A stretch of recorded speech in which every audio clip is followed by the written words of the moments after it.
Okay, guys, we're giving matcha realness. We're giving iPad realness. Let's lock in. So, I have been on a fashion kick lately. It's kind of ironic that I'm wearing all black today because my entire point of this video is to showcase how disgustingly non-vivid fashion is. I'm leaving for an international trip soon, so my suitcases in the back. Hello, everyone. Welcome back to Calm 20. This episode is strictly about color and the loss of color and fashion right now and how that reflects the time period and what we're going through as a country and the rise of conservatism and even complacency within having fascism rise. So, I saw a video about this woman. If I can find it, I'll probably put it in the video. This woman, this all stemmed from a video of this woman at a her wedding, and it was a reception dress that she had on that was see-through, but not like you could see anything. She looked gorge, but the entire comment section was talking about how, you know, disgusting it was that she wore that, and it probably embarrassed her entire family and the groom and the groom's family. And I just can't believe people want to dress like this. And oh my God, I mean, the rise within, you're gonna hear these jingle you know and I feel like, honestly, I've seen a lot of TikToks throughout the year talking about how political fashion is, and as someone who really does enjoy fashion and its commentary and what it really represents, I wanted to make this video just to give my own thoughts on the conversation, and as it grows and as we go on this political journey, this new journey that is not good for any of the sciences, the technology, the arts, specifically the arts at this point, is just destroying a lot of things um, that I feel like we kind of were working really hard towards. But it's a trend. It's a correlative trend, actually, because a lot of people, I guess, don't know that. There would be a lot of, for instance, I saw this TikTok video today, right before I started filming, where this lady, excuse me, talked about how, hemlines are getting shorter, nails are getting shorter. People are trying to cover up more. You want to wear tankinis instead of a bikini. And the comments are full of people talking about, literally, God forbid modesty is trending. Now, mind you, the TikTok audio is, "You're under spells, people. I'm not. You are, like, genuinely." And the comments are proving that, because there were so many people who were like, "Well, God forbid modesty is trending. God forbid a girl doesn't want to show everything. God forbid, da da da da da da da." Or you know, um, girls can wear whatever they want to wear. You almost got it. Like, you know, because this is clearly a political commentative discussion that she's trying to have about fashion and politics. And anyone who has taken a sociology course, history course, these things do line up. There's proof, right? It's not just I made this up. No, there's historical context, political context that goes along with the rise in conservatism. So it's not just you're thinking too deeply about it. Specifically because, and you know what, I hate when people say that you're thinking too hard. Not everything is political. Everything we do is political. Everything that we have ever tried to do is going to be political. Everything is tied to some type of ideology that is buried within a political concept. And it's not even, progressive versus conservative, or independent versus, whatever, socialism. It's genuinely everything that we do has a context behind it. To say that fashion is not political is one of the most surface level takes you could probably say, considering most people, and here we go, most people, I will say, use fashion as their indicator of who they are. Expression, gender expression, sexuality expression, just identifiers, right? Fashion is that. And fashion is probably one of the most political things that you can do, as far as appearance. As much as you are intentional about the things that people say and you can pick up on innuendos, metaphors, allegories, it's the same thing with fashion. Fashion is a statement. It's not just a statement piece, right? Everything about it has a context, whether you know it or not, whether you believe in it or not, right? It is political. It will always be political. So, with that being said, I'll start with a comment that I saw today in that TikTok where it was like, well, maybe people are just getting older and don't want to show as much. You see, is it that? Or has society put that pressure on you? And it's not just I do what I want, so it is what it is. It's not to say that you can't do these things. You can't wear longer skirts and you can't cover up more or anything like that.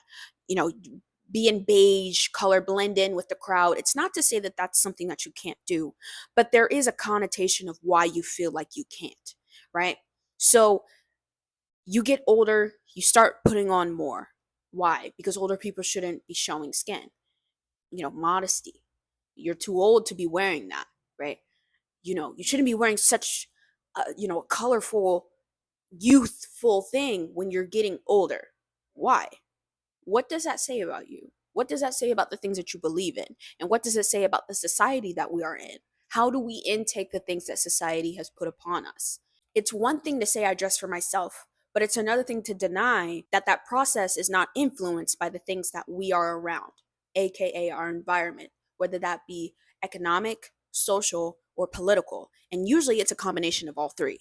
Patches. How did that get popular? People were stitching patches into their jeans. My grandfather, he used to hate when I would wear jeans with holes in them because that he grew up poor and that was an indicator of low economic status, right? You didn't have enough money to put on jeans that were not holy. So when you had, ripped jeans, when that was a thing, because I ripped jeans are still there, but I don't think we've seen an uptake in ripped jeans in a while. But when ripped jeans were a big thing, in middle school and high school, my grandfather would and my grandmother would be like, "Why are you wearing that? You don't want to wear jeans that don't have holes in them? What does that say about you?" And I would be like, "What are you talking about? I just like how it looks." But they know because there's context behind everything that we do, historical context, economic context, political context about the things that we do, right? So that's just an example of economic. Of course, my main things that I think that I have seen over the past, because that's another thing. People think that this is a now conversation.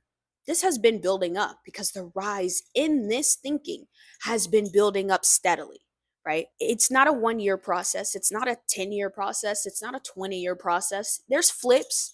We go back and forth, right? But right now, and over the past couple years, we've seen an uptake in conservative values, conservative ads, how people feel. And even before you say, well, what about hot girl summer? As much as I want to say that that was a thing, there were a lot of people who hated it, who thought it was, people were whoring, you're a slut. To say that, even with all of that trending, a lot of that was shut down. You were deemed, oh, you're too progressive or you too are woke. The term woke, right? How woke are you? That comes with, the blue-haired liberal, right? So everything we do is political. But anyway, I want to get into the fashion part of this. Recession indicators, you hear that being thrown around a lot, and I mean they are. So I would say the old money trend, where everyone wants to feel and clean girl aesthetic and slick back buns and no flyaways, and you want to look clean, and I don't know, like it's really weird actually. Old money. Let's start there. Old money, the old money aesthetic. You see a lot of people trying to claim and look like they're from old money and they know nothing about old money. And it's not because they don't know the aesthetics or how they would dress. You've never touched old money. You don't know anyone who has old money, right? It's generational wealth is generational wealth is not accrued over a day, a year, a decade. It's generationally passed down, right? And builds upon itself to secure a spot, a platform. And you have people who've never even heard the term of generational wealth or even old money until it started trending on TikTok talking about I need to look like that. Why do you feel that way? Why do you feel like you need to look like old money? You're not from old money. So how would you know? You're not a Kennedy. You're not a Kennedy. You're not from the royal family. You don't have old money. You're not a Kardashian. You're not, you know what I mean? Like that's not you. And I'll leave that there. If we want to make it deep, we can go into why you feel like you need to look like you have all this money and you don't during a recession. Why do you feel that way when most people are not ever going to ask you about that? Why do you feel like you need to look like you're from something that you're not? If I went to your home, is it gonna look like old money? Where do you live? Like you like, and do the people around you also look like they're from old money? And if that answer is no, why do you feel like you need to be the exception? Why do you feel like you need to look clean? Clean girl aesthetic. Tattoos make me look dirty, so I don't want them. Why do tattoos give you a dirty look? Tattoos mostly run from $60 to almost 1,000, but they're dirty. They signify low social status. Why would that be? And why do you feel that right now? Why do you feel like the tattoos that you got have to get removed? Did you even like them? Were you doing it for the trend?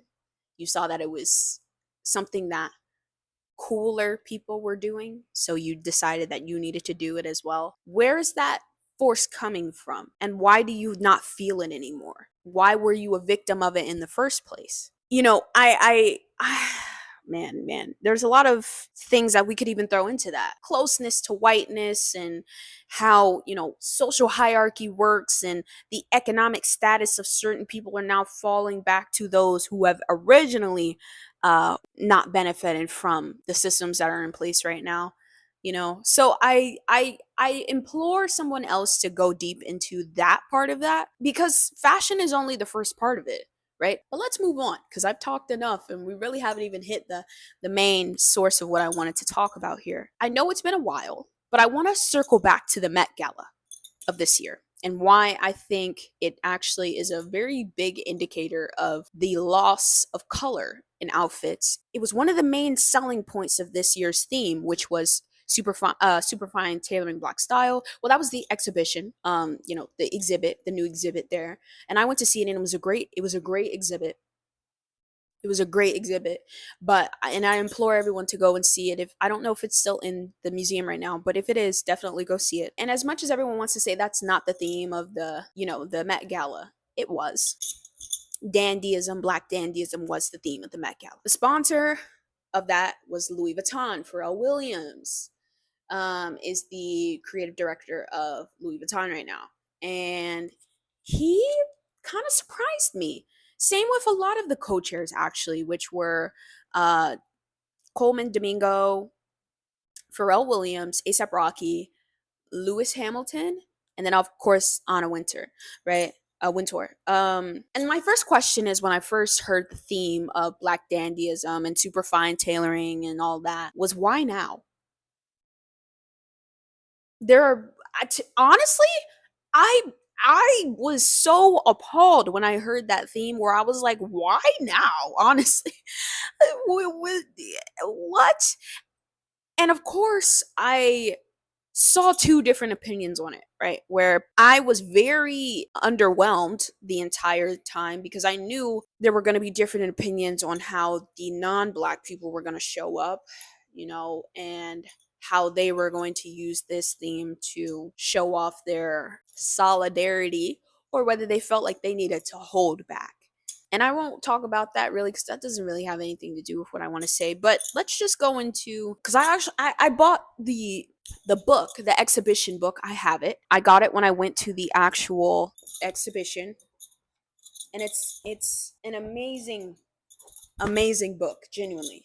visuals and all. But let's talk about what the theme dandyism is. Black dandyism. What is that? So, in the book, they used Virgil Abloh.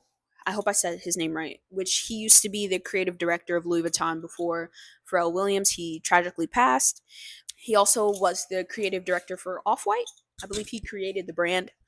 And I'm not really into a lot of streetwear brands. It's not really my zhuzh, but of course, everyone has heard of Off White when the belts were trending. But he described dandy as this: an 18th century label for the obsessive male dresser, later defined by Charles Baudelaire. Guys, don't you know what I mean? As the male aspiration to becoming uninterruptedly sublime. Today, the term can be employed to describe sartorial values or looks. Also, an adjective for something great. An example, he says, his penny loafers were just dandy. And that's from Virgil. That's what he described it as.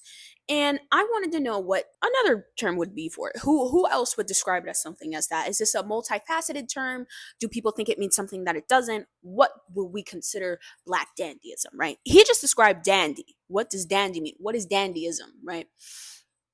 But this is from Vogue, right? An article in Vogue. I'll probably put it right here or something like that so you can read it yourself. Vogue describes the black dandy of the Harlem Renaissance was someone who used to dress to assert themselves in a world that often denied them dignity. Just as dandyism had once represented defiance against the traditional aristocracy, it now became a way to reject the limitations placed on black people in America.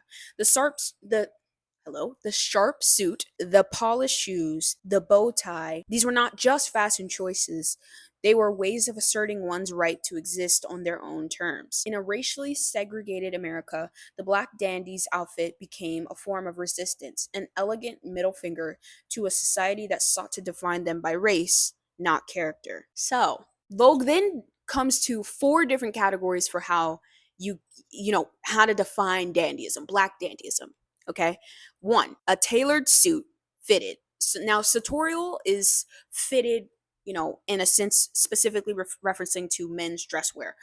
Suits obviously have a sartorial look to them, where they're fitted majority of the time, right? 2, bold colors and patterns. Highlight that one. That's what we're about to go and talk about, okay? 3, accessories that emphasize you.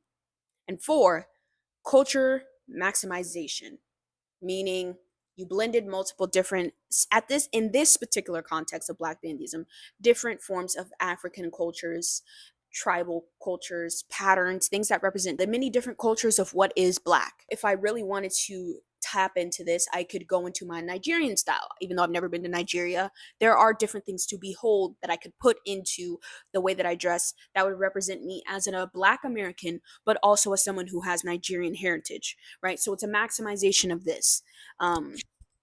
So we have the 4 things. But I want to really circle back to the bold colors and patterns. And again, how ironic for me not to be wearing any bold patterns and colors right now while making this video. But again, telling of the times that we're living in, man. Seriously. So when I saw the looks from the Met Gala, what do I not see? Color. I see no color, none. And before everyone is like, well, they were wearing white. I don't. There's a theory that I have for why people chose to wear white specifically to this event, specifically for this themed concept of an event, right? And I'll get to that. But to me, I don't believe white was the color that should have been chosen for a lot of people who wore it. And I'll get into that a little bit later. But the fact that no one really chose, well, not no one, there was about a handful of people who chose to wear bold colors: yellow, blue. Even Anna Wintour, she wore this light baby blue blazer jacket that went really down. It was almost like a trench length, and it was really, actually, I liked it. But yeah, they didn't wear any color. It was only white, black, or gray, and a little bit of beige colors, right? And maybe they tried to spice it up with stripes to be the bold pattern. And that worked sometimes if there was color along with something else. To me, white with black stripes, not a bold pattern. Black with white stripes, not really a bold pattern. Pretty predictable, actually. And I want to say this because the co-chairs, all of them except one, Coleman Domingo, he was the only one to really wear color. And I find this fascinating because when you look at, and I'll use ASAP Rocky right now, because I think ASAP Rocky is probably one of the best dressed men of our generation. But he dropped the ball for me for this one because he had no color. And I don't understand why, because when they released the Vogue issues for each co-chair, he had so much color. He was wearing bold patterns, bright colors, still suited up, still looked and represented Black dandyism. But what I'm missing from the actual representation within the editorial instead of the reality was the color. And I find that a little bit fascinating because he wore all black with a white like under well not undershirt but like button up. Lewis Hamilton, he wore all white. Pharrell, he wore a black pants with a silver kind of, or well, not silver. I'll put the picture here, but it was cream, I think, or something like that. And he had his he had everything else, right? He had his iced out glasses and stuff, things that represented him. Same thing with ASAP Rocky, same thing with Lewis Hamilton. But to me, again, the only person who really, and I think bodied and embodies Black dandyism is Coleman Domingo, and he did that fantastically. Coleman Domingo, if you know anything about him, he's an actor, but also he is so well dressed. He's so well dressed, and he is one of the best dressed. Also, I would say on there. I mean, everyone on the co-chairs could dress, but I didn't understand that lack of color. And to me, the people who embody the themes of what it should have looked like as a uniform collective of people was Lauryn Hill, Tiana Taylor, Cardi B, Brian Tyree Henry, um, Burna Boy, Tim's, Janelle Monae. Like, I'll put all their pictures up, but genuinely, they had so much color and they embodied what I thought this is what was going to look like. But if you look through all the pictures, it was an overwhelming black ocean or white ocean. And I didn't understand that. Why no color? And it's not to say that these people didn't look good. Everyone looked stunning, I feel like. Even if they wore, a majority of the black people there wore amazing suits and amazing dresses, and they looked tailored to the gods, but there was no color, and I hated that. And so I wanted to move into why that lack of color paints a message. What does white represent? Typically purity, innocence, cleanliness, clarity, completion, wholeness. When you look up what does that color represent, that's usually what you'll find. What does black represent? Sophistication, resistance, authority, respectability. I thought about it for a second and I said this is a black themed exhibit, the new exhibit, that then trickled down to the actual Met Gala theme, whether people want to admit that or not. And no one decided to be bold and wear color. Not really. An overwhelming majority of the attendees were wearing black or white. And I found maybe they were trying to prove a point. The history of black people is not pure. It's not full of respectability. It's not full of cleanliness. Our history is very dirty, not by choice. It has a lack of authoritative respect. We had to prove that we were human. A lot of people still think now that we don't deserve that. We don't deserve the rights. We are lesser than. We're not innocent.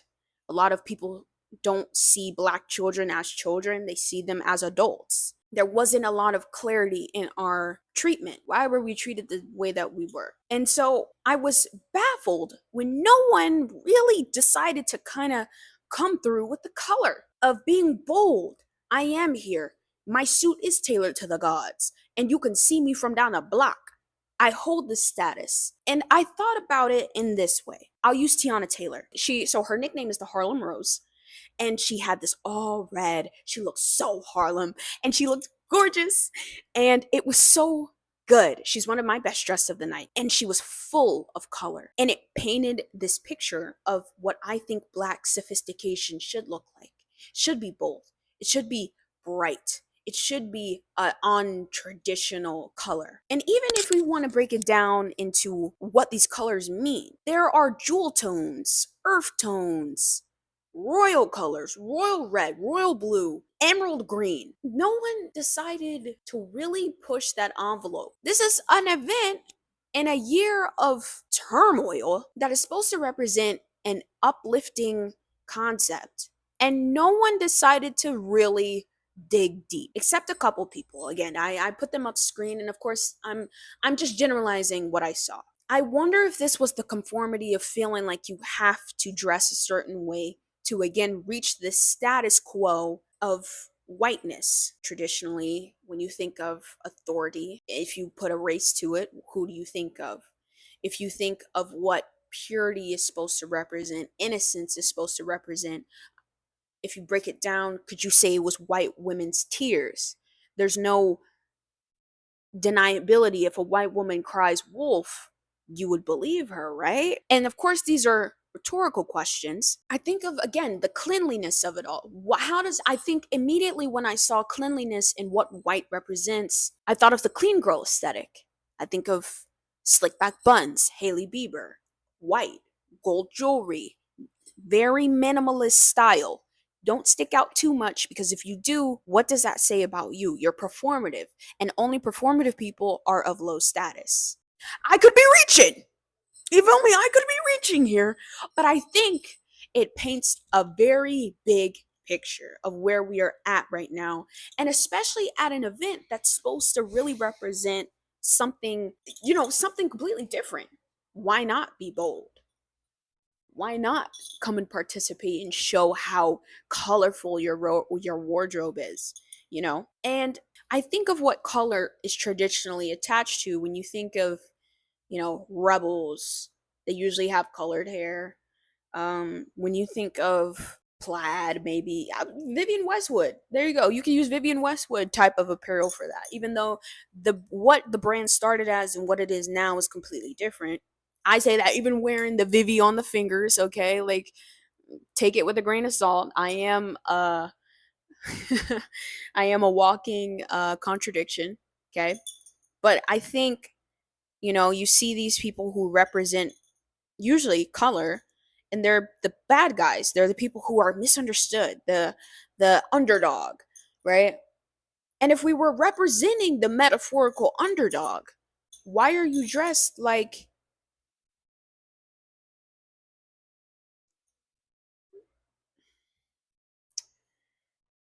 I'm confused. Someone help me. I'm confused. All to say, wear the color, wear the shorts, wear the things that make you think people are probably going to stare at me. Wear all of that. And if you ever get yourself in a mindset of, why am I not wearing something like this? It probably has a direct correlation to where we are as a country.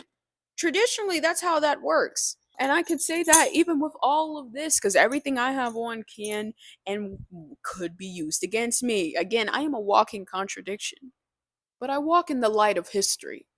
And history tells me, even if I have all this on, I can still feel a certain way, you know? And I acknowledge, again, that the lack of color everywhere is a direct statement.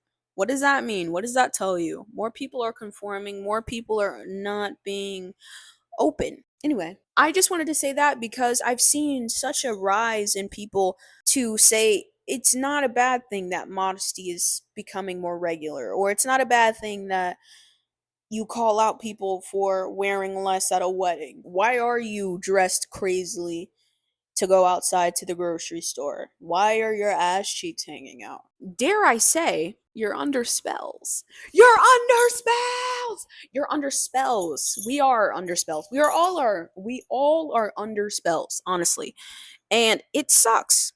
But and I end this message with, but what do I know? But more importantly, what do you know? Wear more color, be more outgoing, wear less, go out more, party hard. Do not sit inside, do not conform, because society should not be a monolith. It should be versatile, and we should see a little bit of everything. It's not to say that modesty can't exist. It shouldn't be the consensus of what represents sophistication, authority, smarts, intellect, economic status. It shouldn't matter. Next time, instead of picking the all black fit, maybe put on something with some color. Okay? Okay. Bye, guys. I'll see you in the next one. Mwah.